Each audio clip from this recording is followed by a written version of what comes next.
demonstrate scaling on the anterior teeth. So using my H5 anterior scaler, so we can see this one has a nice straight shank that's in the same plane as the handle. So we have a simple shanked instrument here, best used for anterior teeth. It is a scaler as the tip of the instrument comes to a point, not a curve like in a curette. So best used supragingivally or above the gum line. So for anterior teeth, we're going to start mid-tooth. So the technique is very similar to what we do with our Dental Explorer. So starting at the midline of the tooth, again, you want to roll that tip 1/3 towards the tooth to keep that tip 1/3 adapted, and then start rocking and rolling and pivoting on the fulcrum. So then if I were working on the anterior teeth, I would, similar to the Explorer, do all of my surfaces towards me. From right now, I'm sitting at about a 10 or 11 o'clock position. Turn my patient, come mid-tooth.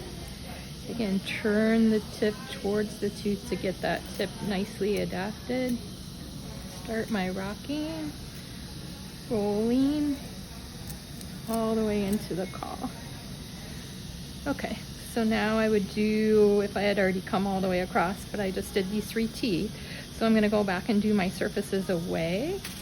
So I'm gonna reposition myself and my patient slightly. Patient's looking more straight up and down.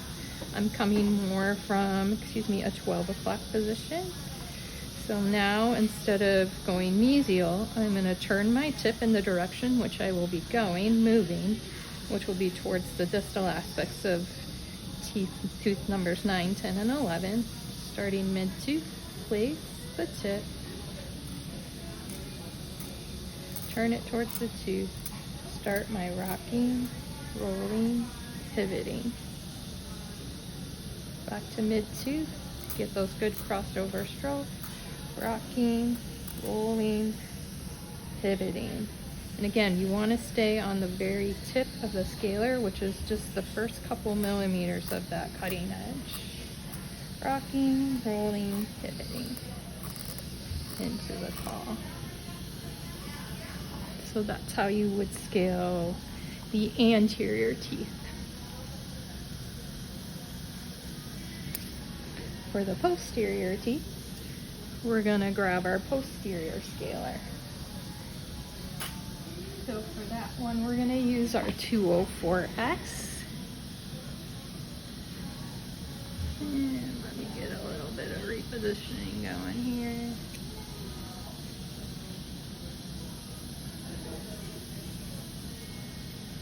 Okay, so our 204S, again, it is a pointed instrument because it is a scaler. This one, you can see that the bends make the working end in a different plane than the handle. So this is a complex shank instrument. It's how we know it's more for posterior. So how do I determine if my working end is correct? So similar to what we did with the Explorer, I'm going to take my working end and place it in between the premolar teeth. If my terminal shank is wrapping the facial aspect or the buccal aspect of the tooth, that it would be the wrong end. If I change my working end to the other side and then put my tip in between the premolars, now I can see my terminal shank is parallel to the distal aspect of that premolar tooth, tooth number 28. So this would be my correct working end. So for the posterior regions, similar to what we do with the Explorer. So I am sitting at about an 8 o'clock position for the lower right quadrant here. I'm going to come to the distal line angle and position my scalar at the distal line angle. And then, sorry, I'm getting caught up on this one. Start taking my strokes from the distal line angle into the distal caul area. Then I'm going to come out of the caul, and just like with my Explorer, I'm just going to turn my tip towards the mesial aspect, and then I can start taking my working strokes into the mesial caul, rocking, rolling, pivoting on the fulcrum.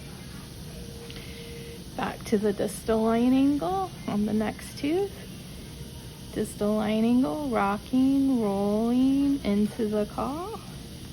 Come out, turn my tip to go mesial, back at the distal buccal line angle, and then I'm gonna rock and roll into the caul.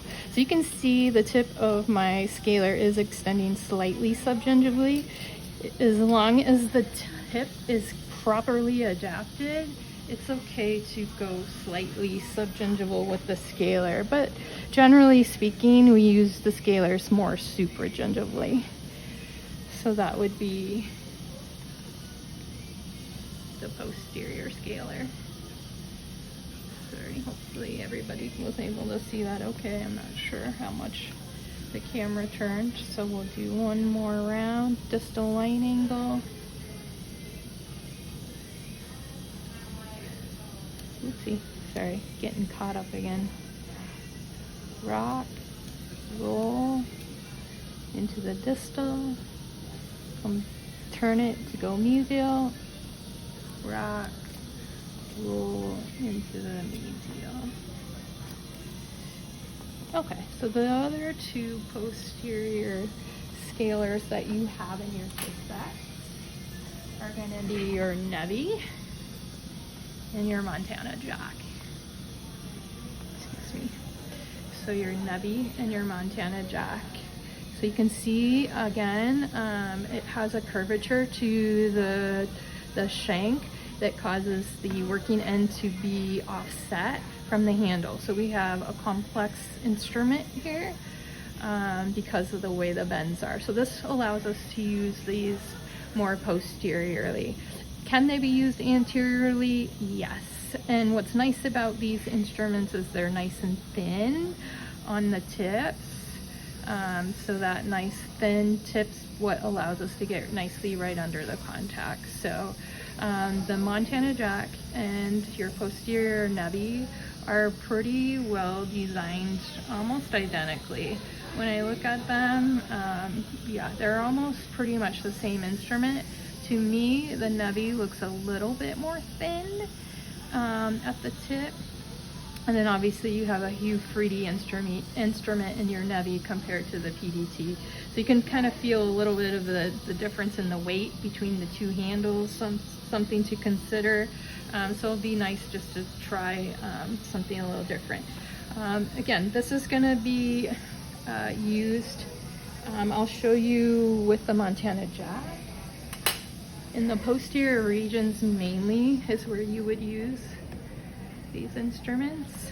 Okay, so determining the correct working end, we'll do that the same way that we have been using our posterior 204S. So you're going to take the working end and stick the working end or the tip in between the premolars and look to see, is my terminal shank parallel?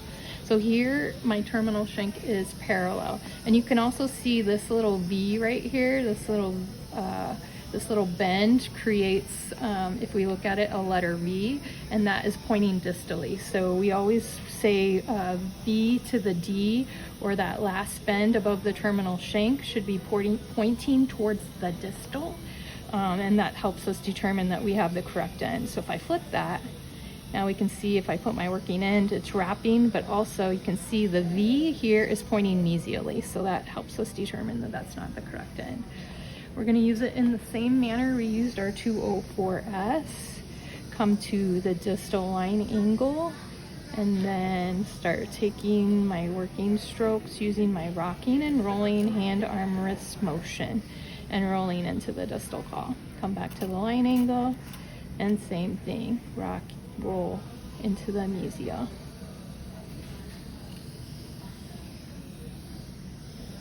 Come out, turn it to point mesial, rock, roll into the mesial claw. Okay, those are our anterior and posterior sickle scalers.